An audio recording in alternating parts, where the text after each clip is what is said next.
ஆலய தரிசனம். அருள்மிகு கரிகிருஷ்ண பெருமாள் திருக்கோயில்.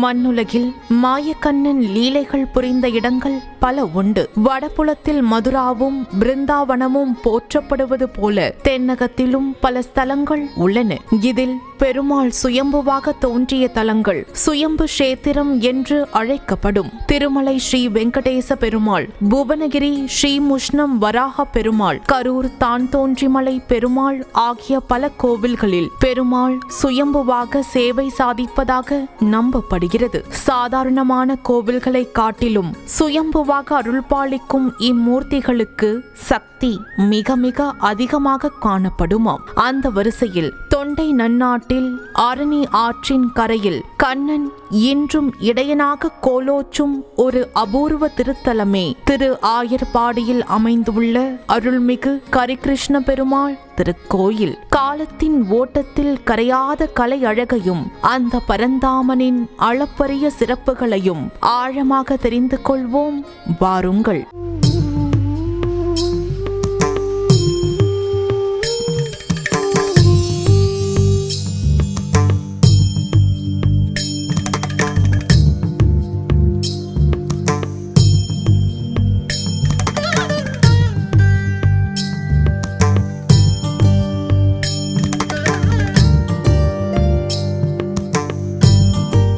ஸ்ரீ கரிகிருஷ்ண பெருமாள் திருக்கோயில் நுழைவு வாயிலில் நம்மை வியப்பில் ஆழ்த்துவது 16 கால் மண்டபம். இதற்கு பரத்வாஜ மகரிஷி மண்டபம் என்று பெயர். பரத்வாஜ மகரிஷி இங்குள்ள மகிழ மரத்தடியில் பல காலம் தவம் செய்து கிருஷ்ணனின் அருளை பெற்றார். அதன் நினைவாக கோயிலில் 16 கால் மண்டபம் அவர் பெயரில் அமைய பெற்றுள்ளது.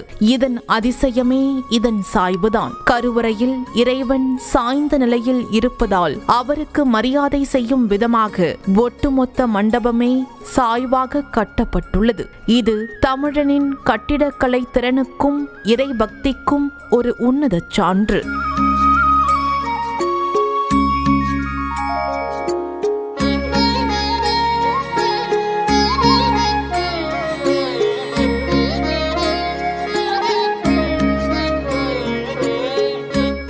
இதனை கடந்து சென்றால் 3 நிலைகளையும் 5 கலசங்களையும் கொண்டு கம்பீரமாக வடக்கு நோக்கி அமைந்துள்ள ராஜகோபுரம் நம்மை வரவேற்கிறது. கோபுரம் முழுவதிலும் கலை நயமிக்க சுதை சிற்பங்கள் அமைய பெற்றுள்ளன. ராஜகோபுரத்தை கடந்ததும் இடதுபுறம் அலங்கார மண்டபமும் வலதுபுறம் மணி மண்டபமும் அமைந்துள்ளது. ராஜகோபுரத்திற்கு நேரெதிரே மூலவர் கரிகிருஷ்ண பெருமாள் சன்னதி அமைந்துள்ளது. இத்திருக்கோயில் மன்னர் கரிகால சோழனால் அமைக்கப்பட்டதாகும். ஏற்கனவே கற்றளியாக இருந்த கருவறையை ஒட்டி ஆந்தராளம், முகமண்டபம், மகா மண்டபம் இவைகளை அமைத்து கருவறைக்கு மேலே கூடாகார விமானம் அமைத்து கட்டப்பட்டுள்ளது. பெருமாள் சன்னதிக்கு எதிரே கருடாழ்வார் சன்னதி உள்ளது. கருடன் பெருமாளுக்கு வாகனமாக இருப்பவர். இங்குள்ள கருடன் பெருமாளை நோக்கியபடி கூப்பிய கரங்களுடன் நின்றபடி சேவை சாதிக்கிறார். கருடனை வலம் வந்து வழிபட்டு வந்தால் புத்திர பாக்கியம் ஏற்படும். விஷக்கடிகளினால் ஏற்பட்ட துன்பங்கள் விலகும் என்பது நம்பிக்கை. கருடன் பெருமாளுக்கு முக்கியமான வாகனமாக உள்ளார். பெருமாள் கோவில் விழாக்களில் கருட வாகன சேவை மிகவும் முக்கியமானதாகும். இந்த கோவிலில் சித்திரை திருவிழாவில் கருட வாகன உற்சவம் நடைபெறுகிறது.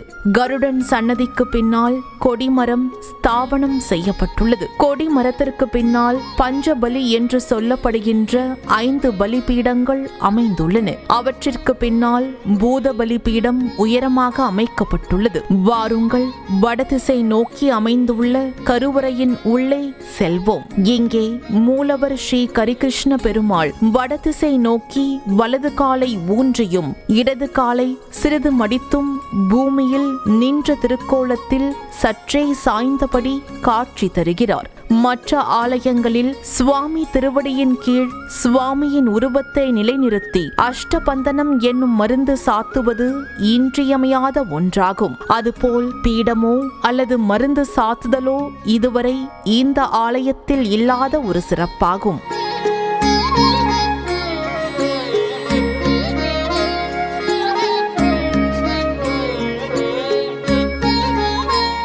பெருமாள் கோவில்களில் பொதுவாக காணப்படும் சங்கு, சக்கரம், கிரீடம் ஆகியவை இங்கே இல்லை.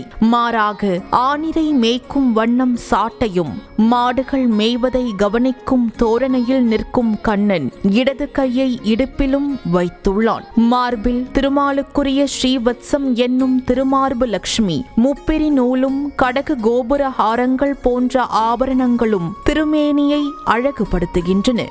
முகம் திருமுக மண்டலம் மிக்க அழகும் கவர்ச்சியும், காண்போரை ஈர்க்கும் சக்தியும், கருணை குறி நிரம்பிய கண் பார்வையும், அமைதியற்ற நிலையை அமைதிப்படுத்தும் முக பாவனையும் எடுத்துரைக்க இயலாத ஓர் சிறப்பாய் அமைந்துள்ளது. திருமுடியில் கிரீடம் என்னும் தோற்றம் இல்லாமல் ஒரு பால் கலயம் ஏந்தியவாறு அமைந்து ஒரு முழுமையான இடையராக தரிசனம் தருகிறார் மூலவர் கரிகிருஷ்ண பெருமாள். உற்சவர் ஸ்ரீதேவி பூதேவியருடன் 4 கரங்களுடன் சக்கரம், சங்கு, அபயம், வரதம் போன்றவைகளுடன் அமைய பெற்றுள்ளார். சரி, அது என்ன கரிகிருஷ்ண பெருமாள் இந்த கார்குழல் கண்ணனுக்கு இப்படி ஒரு பெயர் வர காரணமான அந்த ரகசியம் என்ன? இறைவன் ஏன் சாய்ந்த நிலையில் உள்ளார்? நூற்றாண்டுகள் கடந்தும் இந்த மண்ணில் ஒளிந்திருக்கும் அந்த மாயவனின் வரலாற்றை தெரிந்து கொள்வோம் வாருங்கள்.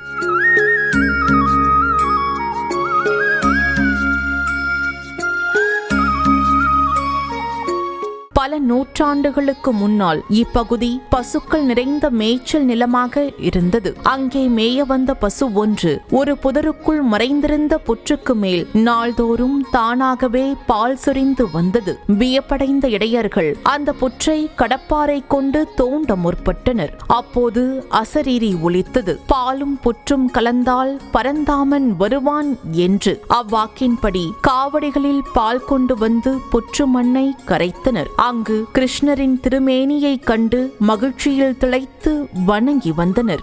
இரும்பு கம்பி தன்மேல் படுவதை தவிர்க்க இறைவன் தன் ஒரு காலை சற்றே நகர்த்தி சாய்ந்த நிலையில் நின்றாராம். ஆகையால் தான் மூலவர் சிலை சற்று சாய்ந்த நிலையில் உள்ளது. மேலும் முன்னொரு சமயம் திக் விஜயம் சென்ற கரிகால சோழன் இந்த ஆயர்பாடி நாயகனின் அழகை கண்டு வியந்து இங்கே கோயில் கட்டியதால் இறைவனுக்கு ஸ்ரீ கரிகிருஷ்ண பெருமாள் என்ற திருநாமம் நிலைத்தது. முதலாவது அதிசயம், திருவடிக்கீழ ஆதார பீடம் கிடையாது, அஷ்டபந்தனம் மருந்து சாத்திரதில்ல, சுயம்பாக பெருமாள் எழுந்தருளி அனுக்கிரகம் பண்ணார். 2வது அதிசயம், சிரசில அமிர்த கலசம் வச்சுருப்பார். கிரீடம் மாதிரி வெளியில் சேவை பண்ணாலும் திருமஞ்சனம் பண்ணும்போது நம்ம சேவிச்சோம்னா அமிர்த கலசம் அமைப்பு நமக்கு தெரிய வரும். 3வது அதிசயம், திருக்கோவிலே தாயார் இடதுபுறம், கிருஷ்ணனுக்கு ருக்மிணிராட்டியார் போன்று நின்ற திருக்கோலத்திலே சௌந்தரியவல்லி என்ற திருநாமத்துடன் மானுஷரூபமாக எழுந்தருளி அனுக்கிரகம் செய்கின்றார். 4வது விஷயம், இத்திருக்கோவிலின் எதிரே 16 கால் மண்டபம் உள்ளது. இந்த 16 கால் மண்டபத்துடைய தூண்கள் 4 புறமும் சற்று சாய்ந்தவாறு அமைந்திருக்கும். இதற்கு காரணம் பெருமாள் சற்று வலதுபுறம் சாய்ந்தபடியாக காட்சியளிக்கிறார். கிருஷ்ணன் மாடு மேல் சாய்ந்திருப்பதாகவும் வலது கையில் ஜாட்டியை வைத்துக்கொண்டு இடதுகை இடுப்பு மேலே வைத்துக்கொண்டு ஆணிரை மேய்க்கும் கோலத்திலே கிருஷ்ணர் இங்கே எழுந்தருளி இருக்கிறார். அதன் அமைப்பின் காரணமாக இங்கு உள்ள 16 கால் தூண்கள் சற்று சாய்ந்தவாறு காட்சியளிக்கிறது. கோகுல கண்ணா நீ என்னுயிர் மன்னா, கோகுல கண்ணா நீ என்னுயிர் மன்னா, வாய் திறந்தால் தெரிவதெந்த பூலோகம் தானா, உன் வாய் திறந்தால் தெரிவதெந்த பூலோகம் தானா. தாயார் ஸ்ரீ சௌந்தரியவல்லி. இவர் பெருமாளுக்கு இடது பக்கத்தில் தனி சன்னதி கொண்டு அருள் பாலிக்கிறார். கிழக்கு முகமாக நின்ற திருக்கோலத்தில் 2 கைகளுடன் ருக்மணி தாயார் என்ற பாவத்தில் கண்ணன் 2 கைகளுடன் இருக்கும் போது தான் மட்டும் அமர்ந்து 4 கரங்களுடன் சேவை சாதிப்பது உசிதமன்று என்று எண்ணியது போல மற்ற ஆலயங்களில் இல்லாத ஓர் தனிச்சிறப்பான முறையில் தாயாரின் தோற்றம் அமைந்துள்ளது. பெயருக்கு ஏற்ற வண்ணம் சிம்மாசனம் அழகே குடிகொண்ட ஓர் மூர்த்தமாகும். உற்சவர் 4 கரங்களுடன் தாமரையை ஏற்று அபயம் வரதம் என்பவற்றுடன் பத்மாசனமாக அமர்ந்துள்ளதுடன் மிக்க வரப்பிரசாதியாக இருந்து வருகிறார். தொடர்ந்து ஆலயத்தில் உள்ள மற்ற தெய்வங்களையும் ஆலயத்தின் சிறப்புகளையும் பார்ப்போம் வாருங்கள். ஆலய பிரகாரத்தில் கொடிக்கம்பத்திற்கு நேராக 4 கால் மண்டபம் உள்ளது. இந்த மண்டபத்திற்கு துவாஜாரோகண மண்டபம் என்று பெயர்.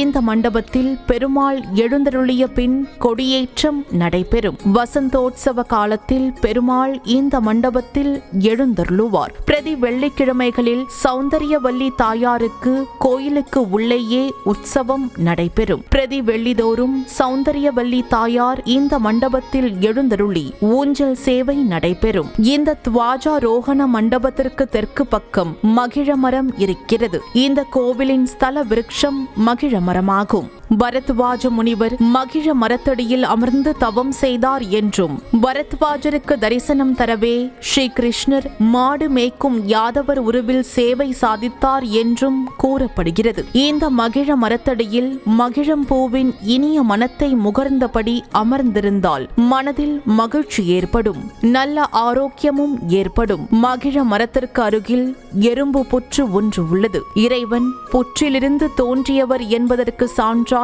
இது அமைய பெற்றுள்ளது.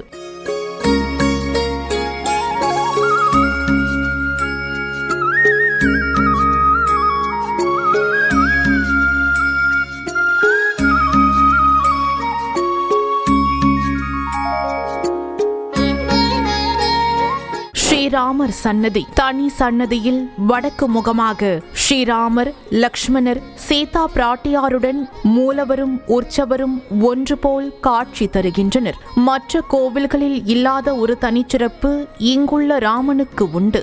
எல்லா சந்நிதிகளிலும் சீதா பிராட்டியார் பூமி தேவியின் அம்சமாக ராமனுக்கு இடது பக்கம் இருப்பது வழக்கம். இங்கு வலது பக்கம் இடம் கொண்டிருக்கிறார். மற்ற ஆலயங்களில் ராமனை போல் லக்ஷ்மணனும் வில் அம்பு ஏந்திய வண்ணம் அமைய பெற்றிருக்கும். இங்கு லக்ஷ்மணன் தொண்டின் அறிகுறியாக சேவசா விருத்தி என்பது போல கையை கூப்பி ராமனுக்கும் தாழ்ந்து பணிவிட ஏற்ற வண்ணம் அமைந்துள்ளது. எதிரே தனியாக சிறிய திருவடி என்னும் ஆஞ்சநேயர் சன்னதி உள்ளது. ராமருக்கு தனியாக கொடிமரமும் பலிபீடமும் அமைந்துள்ளன.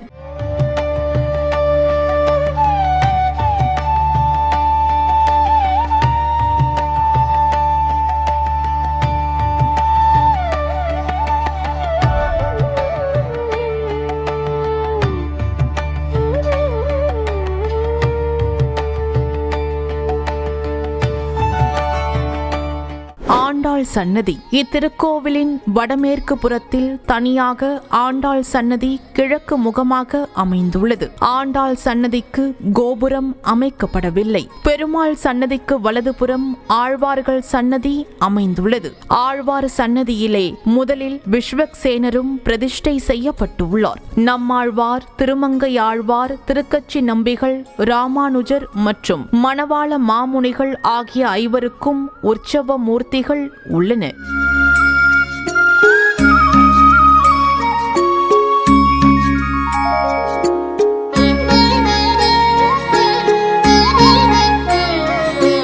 சந்தான புஷ்கரணி இக்கோயில் திருக்குளம் கோவிலுக்கு தெற்கில் அமைந்துள்ளது. இத்திருக்குளத்திற்கு சந்தான புஷ்கரணி என்று பெயர். இத்திருக்குளத்தில் நீராடி பெருமாளை வழிபாடு செய்து ஸ்நவன திருமஞ்சனம் செய்பவர்களுக்கு குழந்தை பாக்கியம் ஏற்பட்டு வருகிறது. ஒரு காலத்தில் பெருமாளுக்கு திருமஞ்சன தீர்த்தம் இந்த குளத்திலிருந்து தினமும் கொண்டு வரப்பட்டது. திரு ஆயர்பாடி மக்களும் இக்குளத்து நீரையே குடிநீராக பயன்படுத்தி வந்தனர்.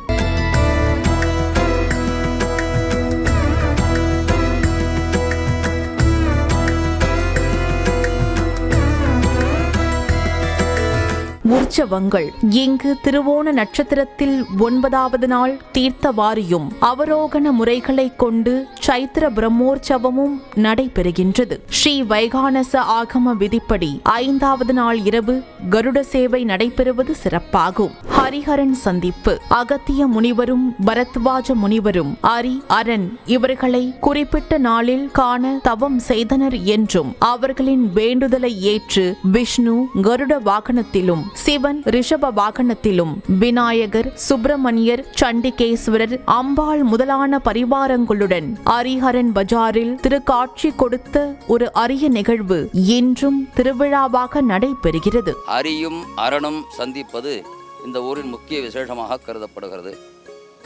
இங்கே அரியும் அரணும் சந்திக்க காரணம், பெருமாளுக்கு பரத்வா ரிஷியும் சிவனுக்கு குருமுனிவர் அகத்திய ரிஷியும், இந்த 2 ரிஷிகளும் தவம் பண்ணி இந்த 2 பெரும் மூர்த்திகளும் சந்திக்கிறது இந்த ஊரில் விசேஷம்.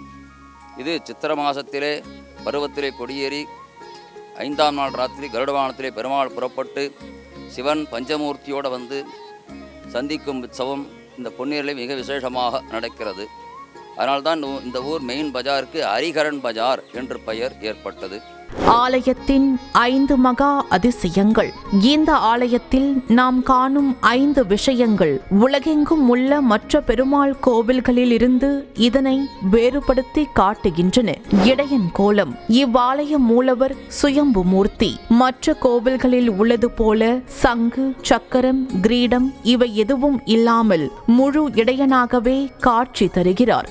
சாய்ந்த நிலை. கருவறை இறைவன் மற்றும் வெளியே உள்ள 16 கால் மண்டப தூண்கள் என அனைத்தும் சாய்ந்த நிலையில் இருப்பது ஒரு மகா அதிசயம். தாயார் நிலை. பொதுவாக தாயார் பெருமாளுக்கு வலப்புறம் அமர்ந்த கோலத்தில் இருப்பார். ஆனால் இங்கே ஸ்ரீ சௌந்தரவல்லி தாயார் பெருமாளுக்கு இடதுபுறம் வீற்றிருக்கிறார். அது மட்டுமின்றி தாயார் பத்மாசனத்தில் அமராமல் நின்ற கோலத்தில் காட்சி தருகிறார். தன் பக்தர்களின் குறைகளை கேட்டவுடன் விரைந்து வந்து அருள் பாலிக்க தயாராக இருக்கும் நிலையை இது குறிக்கிறது. எறும்பு புற்று. பொதுவாக அம்மன் கோவில்களில்தான் மண் புற்று இருக்கும். ஆனால் இங்கு பெருமாள் கோவிலில் புற்று அமைய பெற்றுள்ளது தனிச்சிறப்பாகும். ஹரிஹரன் சந்திப்பு. இங்கே பெருமாள் மற்றும் சிவபெருமான் தொடர்பான ஐதீகங்கள் இணைந்திருப்பது மற்றும் ஒரு சிறப்பு. பலன்களும் பரிகாரங்களும். இத்தலத்தின் தீர்த்தம் சந்தான புஷ்கரணி. பெயர் குறிப்பிடுவது போல மழலை செல்வம் வேண்டுவோருக்கு இது ஒரு வரப்பிரசாதமான தலம். புத்திர பாக்கியம். குழந்தை பாக்கியம் இல்லாத தம்பதிகள் மாதம் தோறும் வரும் ரோகிணி நட்சத்திரத்தன்று இங்கு வந்து மனமுருகி பிரார்த்தித்து சந்தன காப்பு சாத்தி வழிபடின் அடுத்த ஆண்டே அவர்கள் இல்லத்தில் மழலை சத்தம் ஒலிக்கும் என்பது அசைக்க முடியாத நம்பிக்கை. திருமண பேறு. திருமண தடைகள் உள்ளவர்கள் ஸ்ரீ சௌந்தரவல்லி தாயாரை 11 வாரங்கள் வெள்ளிக்கிழமைகளில் வலம் வந்து வழிபடின் விரைவில் நன்மணம் கூடும். தரிசன நேரம் காலை 7 மணி முதல் காலை 10:30 மணி வரை, மாலை 5:30 மணி முதல் இரவு 8 மணி வரை. செல்லும் வழி சென்னையிலிருந்து சுமார் 38 கிலோமீட்டர் தொலைவில் திருவள்ளூர் மாவட்டத்தில் உள்ள பொன்னேரிக்கு அருகில் அமைந்திருக்கிறது ஸ்ரீ கரிகிருஷ்ண பெருமாள் திருக்கோயில். பொன்னேரி பேருந்து நிலையத்திலிருந்து மிக அருகில் சுமார் 800 மீட்டர் தொலைவில் ஆரணி ஆற்றின் கரையில் பசுமை போர்த்திய சூழலில் அமைந்திருக்கிறது இத்திருத்தலம்.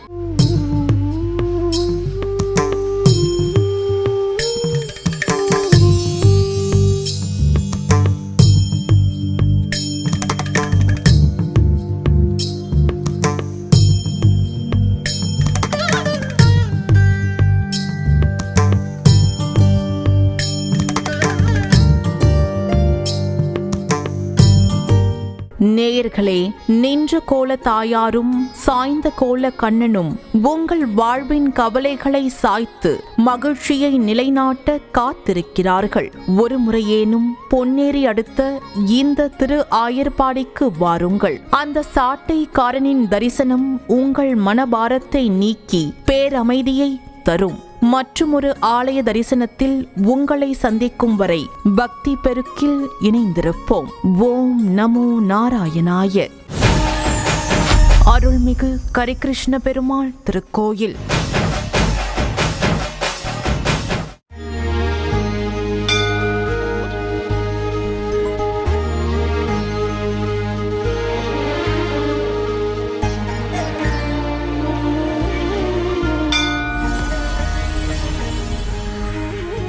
ஆலய தரிசனம்.